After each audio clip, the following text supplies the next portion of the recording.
പെൺകുട്ടികൾക്ക് എന്തിനാണ് വിദ്യാഭ്യാസം? അവർ വീട്ടിലിരിക്കേണ്ടവർ. വിവാദ പരാമർശവുമായി ബീഹാർ വിദ്യാഭ്യാസ മന്ത്രി.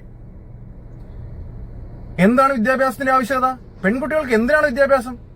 നമ്മുടെ വീടുകളിലെ പെൺമക്കളാണ് നമ്മുടെ ശക്തിയും സമൃദ്ധിയുടെ അടിത്തറയും. അപ്പൊ അറിയാം, നരേന്ദ്രമോദിജി സ്ത്രീ ശാക്തീകരണം നിലകൊള്ളുമ്പോൾ പെൺമക്കൾ എന്തിനാണ് തെരുവിലിറങ്ങുന്നത്?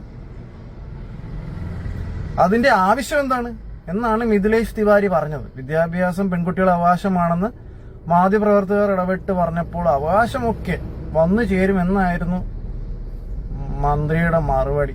എന്റെ മറുപടി ഞാൻ തരാം. എന്റെ പൊന്നു മന്ത്രി, സുനിത വില്യംസ് അങ്ങ് സ്പേസിൽ പോയി. അവരൊക്കെ എന്താ ചെയ്യണ്ട? നമ്മള് വീട്ടിലിരിക്കണം. അവരൊക്കെ സ്ത്രീകളൊക്കെ വീട്ടിലിരുന്നോണം. കേട്ടല്ലോ, മന്ത്രി പറഞ്ഞ കേട്ടല്ലോ. സ്ത്രീകളല്ല ഇറങ്ങാതിരിക്കേണ്ടത്. മാമനാ പുറത്തിറങ്ങാണ്ടിരിക്കേണ്ടത്. മാമൻ പുറത്തിറങ്ങി ഇതൊക്കെയാ പ്രശ്നം.